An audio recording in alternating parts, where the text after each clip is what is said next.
what's up, my Snoopers? It's your girl, Tony Michelle, aka Fat Girl Snooper. You know why I am in here, and that is just to drop my 2 cents on some celebrity deets that I heard in the streets. We're going to be talking about some updates on the Quavo and Saweetie fight situation and who is now involved in the investigation. And if time permits, I'm going to give my review on last night's episode of Married at First Sight. But without further ado, let's get into some Saweetie and Quavo. You know, they look really good together. I mean, they really do. They really do. I mean, on the outside looking in, you know, they look so good together. So it's like really sad that this did not work out. But, you know, looks could be deceiving. So let me tell you guys what's going on. So Quavo and Saweetie soon could be answering to the LAPD because the cops have now opened up an investigation into their infamous elevator fight. Now, law enforcement told TMZ LAPD detectives actually saw the video, and in my opinion, I believe that TMZ handed over the video to the FBI so they could see it, and that's just my opinion. That's not facts. Now, we know in the video, let me go ahead and pull up this video. I'm sure you guys already seen it already.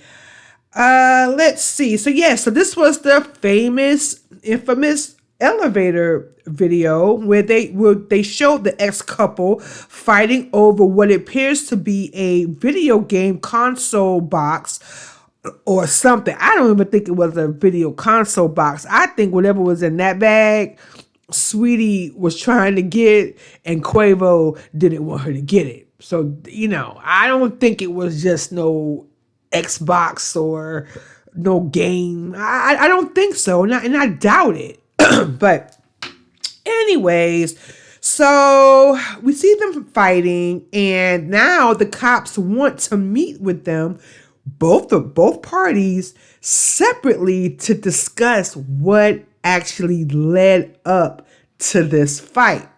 Now, according to the TMZ sources, they say that the situation could be considered an instance of domestic violence where both parties are in the wrong. Now, cops went to determine what happened before and after the elevator surveillance footage was captured. And in the video, which was recorded last year, opens with a shot, as you can see, of Saweetie taking a swipe at Quavo. Now, they continue to struggle over this so-called orange gaming case, and then Quavo grabs Saweetie. Oh, hold on, what happened? It just disappeared.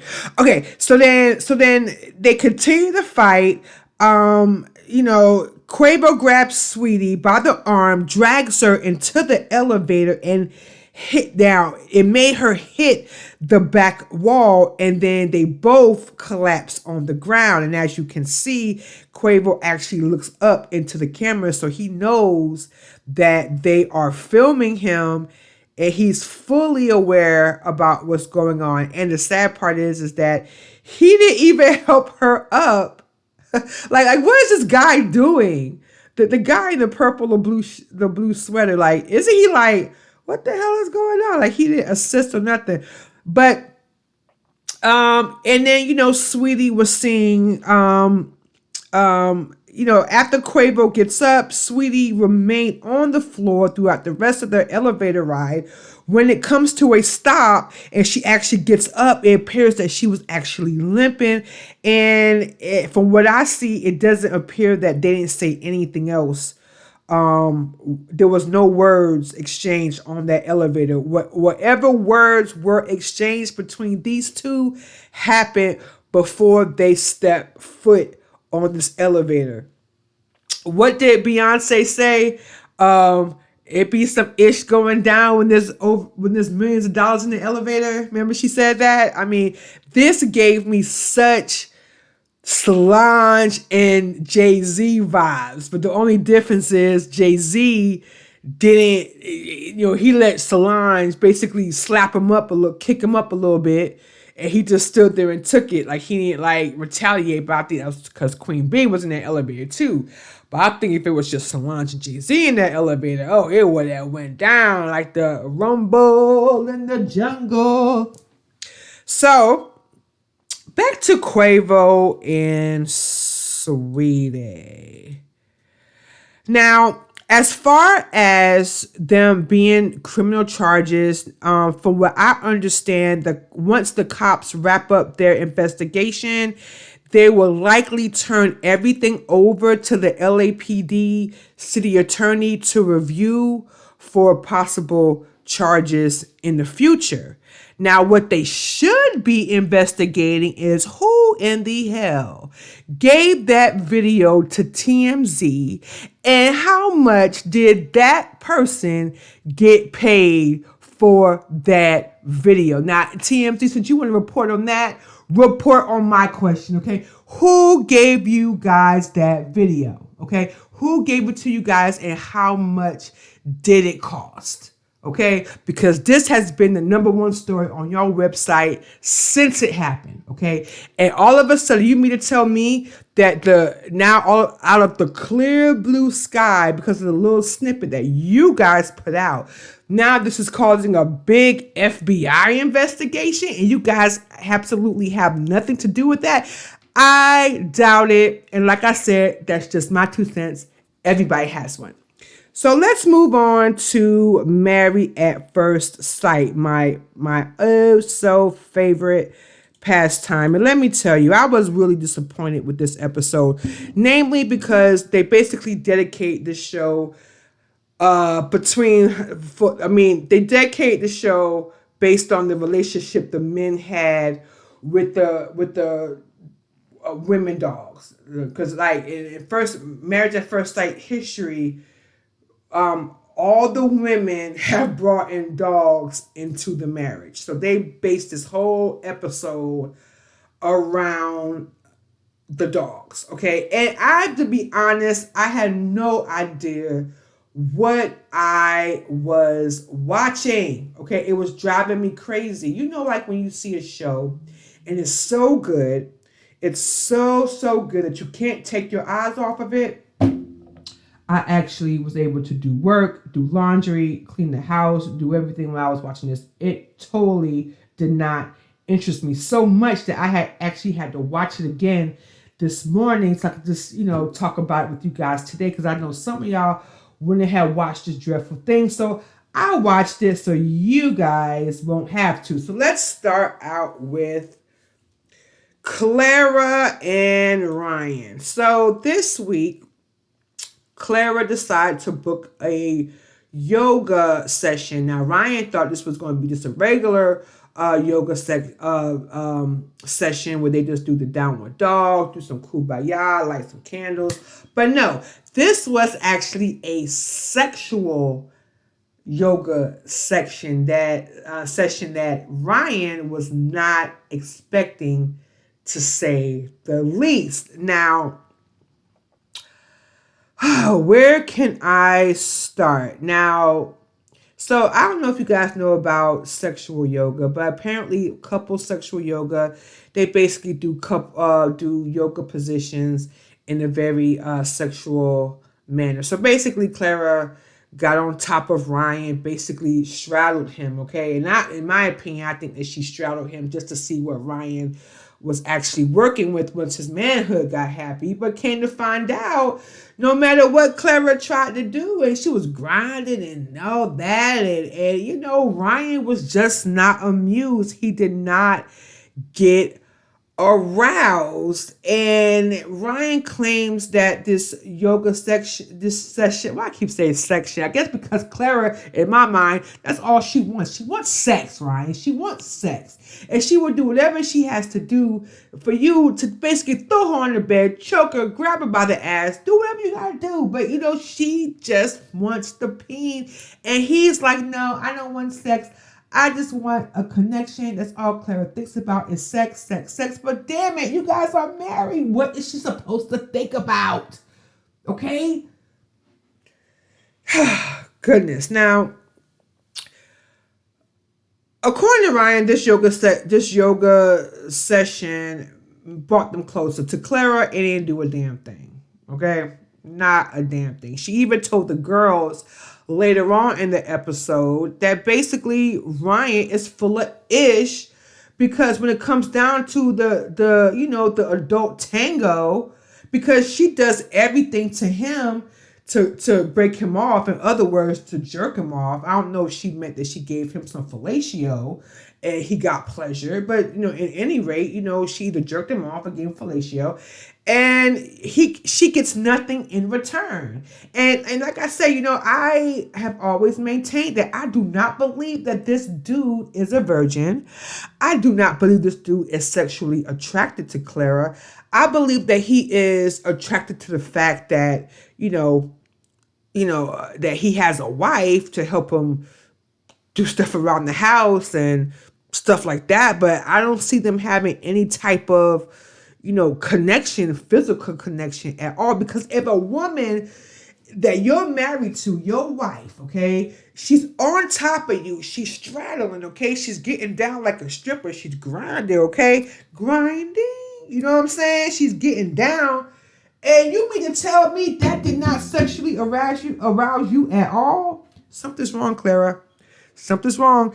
Keep an eye on that, Clara. Something is wrong. So like I said, this dude is not a virgin. Not buying it. Moving on. But before I move on, he did say that he does get along with her dog.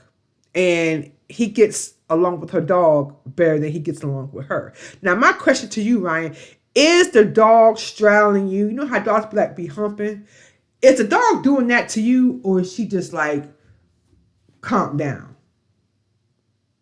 I tell you what, this is going to be a hard couple to decide. I don't think if Ryan does not change his ways, and the hair, damn it, and the hair, okay, Clara is going to walk. Clara is going to walk. I don't see these two lasting on decision day. And Ryan, and if you give this girl the peen before decision day, she's definitely going to leave your ass in the dust for having her wait for 6 damn weeks for some whack peen. Moving on to Haley and Jacob. Now, my question is, why is Jacob always doing the house chores while Haley's over there looking cute? Yeah, she cooks, but he probably washes the dishes. But I am glad to see that these two are finally having fun. They're finally going out. They actually went out with some of her friends. They stayed out late. They had a good time. They seem to be connecting a lot more than since they married. Do I think that Haley is attractive to Jacob? No. Do I think she's trying to finally open up to look past the fact that he's stuck in the 80s and his not so nice swag or drip, as the young people would say? I think she's trying. She's trying. I mean, they actually had dinner together. They actually talked about his past relationships.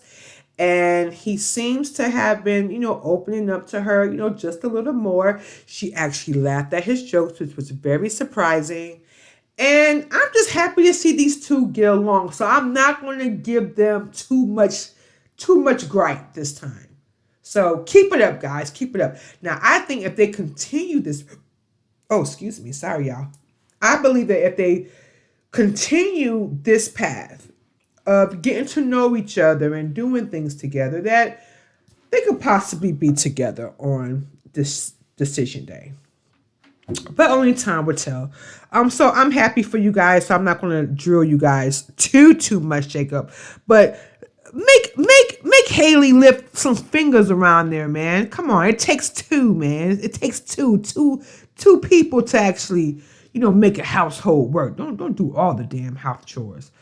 All right, well, let's move on to Victoria and Eric. Now, let me tell y'all about these two. These two, I have finally seen them at a sober moment, especially Virginia. And let me tell y'all, I think, this is just my opinion, that Virginia actually has some sort of drinking problem, okay? And it's not just because she likes to go party and socialize. I think it goes way beyond that, okay? Because these two were fighting over the most ridiculous things, okay? So basically, what happened with these two is that they start arguing over some damn dogs, okay? Because she says that Eric treats her dog bad and puts his dog on a pedestal because Eric keeps on chatting how much his dog is more trait than her dog, basically calling her dog a savage. And Virginia just went crazy, so crazy that she was like, ran out the house, ran to producers, telling them that, this is just not going to work, that Eric is just going crazy, that Eric acts different behind, when the camera's on. And we saw a little bit of that because they flashed into a tirade when Eric was going off on Virginia when he was drinking, and Virginia actually stepped out for like 30 or 45 minutes, and he basically cussed her out because he couldn't find her for 30 to 45 minutes and she wasn't answering her phone or answering his texts, and he went in on her, cussing her out. And she was basically telling him, you're just so controlling. He's like, no, I'm not controlling. You're married now. What part of that don't you understand? You are married now. Everywhere you go, I must know. You must answer my phone calls every 5 minutes. I mean, it was just ridiculous. So they get into this argument about the dogs. And Virginia later on tells the girls, like, oh my God, my anxiety is up. This whole marriage is making my whole anxiety up. No, girl, your anxiety is not up. Your alcohol, what that is, what am I trying to say? Your alcohol level, that's down. Okay. So because that's down, you don't know how to deal with Eric on a sober level. And Eric doesn't know how to deal with you when you're at a drunken level. So, I mean, some people might call it controlling. Do I think Eric is controlling? Abso-freaking-lutely, I do. I will say the other F word, but I don't want my stuff to get flagged. But yes, I do think Eric is absolutely controlling. I mean, because he talks about him being married before. He knows what marriage is. Well, Eric, if you knew what marriage was, you wouldn't have to have married again. And what about your ex, Eric? What about your ex? Virginia, you need to find out what's going on with his ex, okay? There's something going on, okay? Because he keeps comparing you to her. He keeps comparing your marriage to his past marriage. And you need to find out why the hell he got left, he got divorced in the first place. I don't think you're doing too much research into Eric. You need to be doing your homework. If you need for me to do it, girl, pay me and I'll do it for you, girl. I got your back, honey.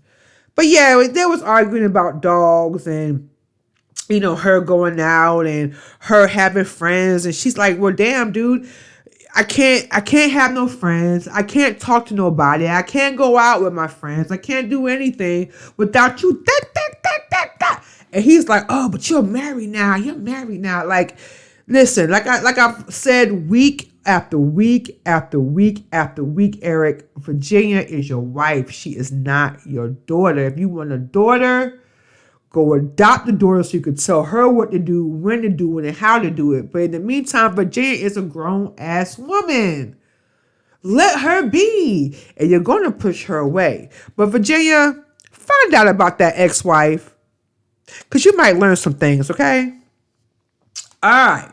Moving on to Vincent and Brianna. Oh, the couple in love. But they're still getting along. No fights. They're actually giving out marriage advice to the other couples. Picture that. They did go on this bike ride. He let her win. But she was like, well, since you let me win, I'm gonna go ahead and do my 10, because the bet was, if she won, she get 500.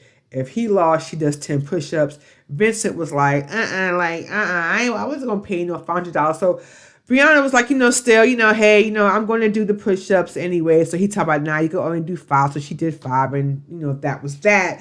But in the beginning, there was actually in the bed. This is what got me, okay?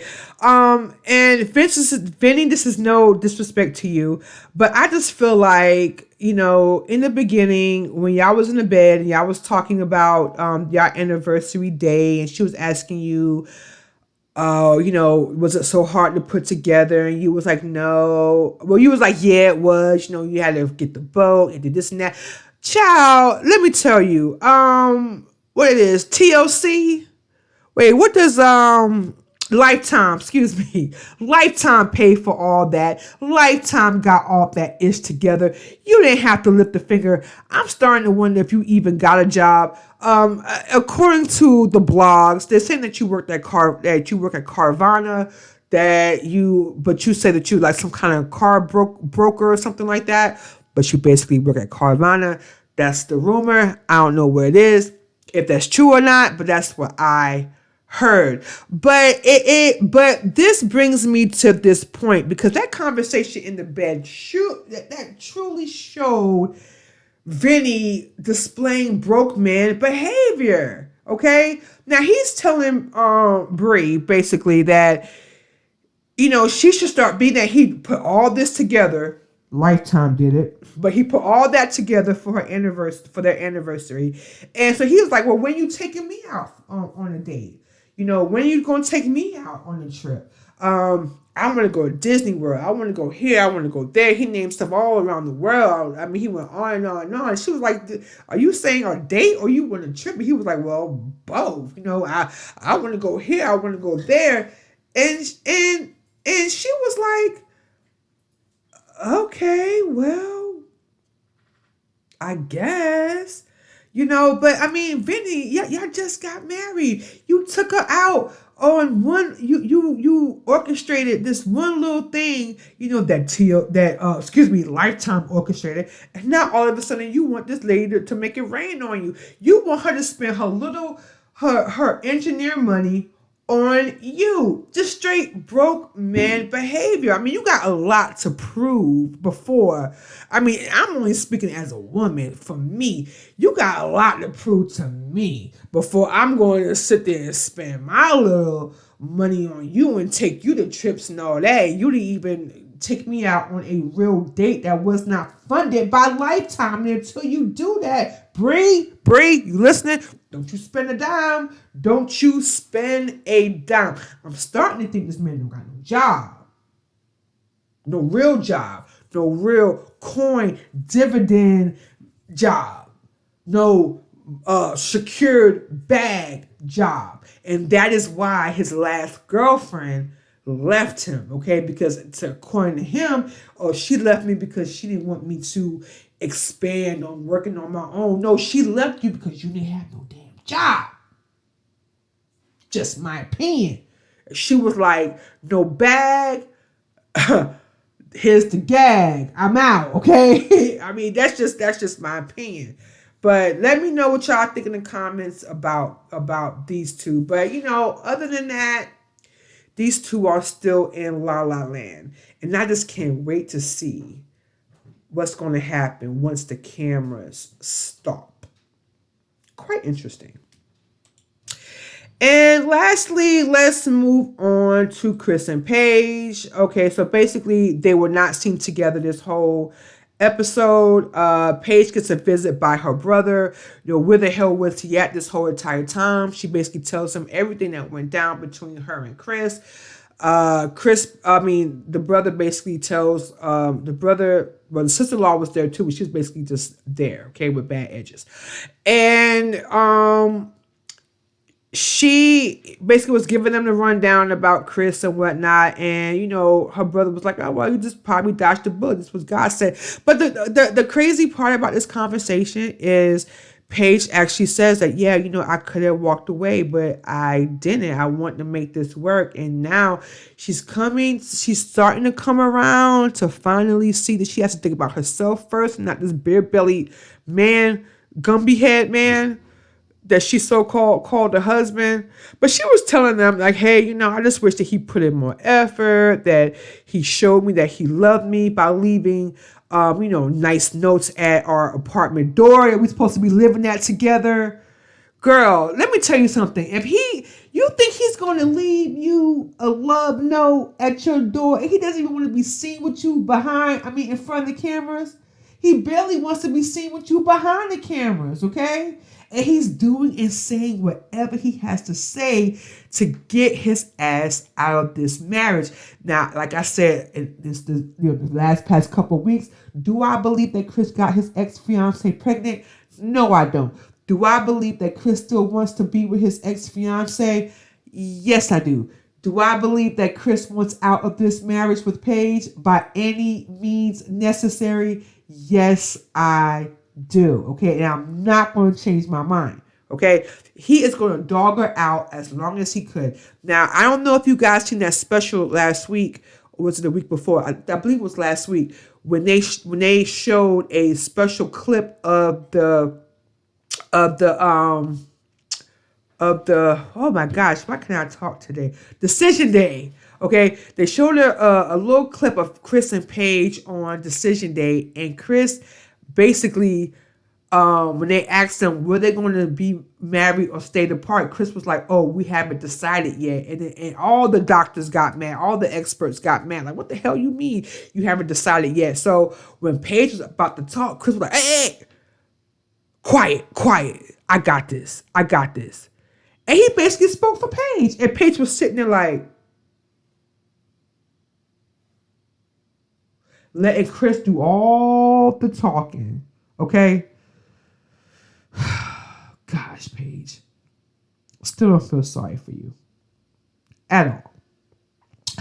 So then they show Chris having a meeting with his mom, and he's basically telling his mom that he wants a divorce because in ironic, it's very ironic that he's telling his mom that Paige is the one that's not putting in no effort, that Paige doesn't call him, Paige doesn't answer his calls, Paige doesn't answer his texts, and he's tired, and when he's tired, and when he's done, he's done. And his mom basically was like, come on, man, that's a bunch of BS. Why do you think that she won't answer your calls or your text messages? I mean, after all, you do got a baby on the way, so-called, with your ex-fiance. I wouldn't answer your damn phone calls either. And his mom didn't even seem surprised that these two are not getting along. Okay, now first she was like, "Oh my God, Paige is such a nice girl," but we all saw how you was acting at the wedding with your nose up, snooting. Okay, basically telling Paige that she has to bow down to your son in order to make it work, to make your son like her. Ciao, bye. I'm over this couple. I know I say it every week, but I'm over this couple. So whatever Paige and her whispering ass has coming to her, that is just what it's going to be. Okay? That's it. So let me know what you guys think about last night's episode, and that is my time for today. Let me know what you guys think about that Quavo and Saweetie now being investigated by the FBI. Do you guys think that TMZ had a hand in that for releasing that video in the elevator? And what did you guys think about last night's episode of Marriage at First Sight? Was it a snooze fest? Does Lifetime need to be put in the doghouse for a while instead of us meeting these damn dogs? And remember, you can catch me every day on my website, fatgirlsnoop.com. And if you like this video and you want to see more of my Fat Girl Snoop shenanigans, please don't forget to like, share, comment, and subscribe. And until next time, my Snoopers, that is PHAT, as in pretty, hot, and tempting. Bye for now.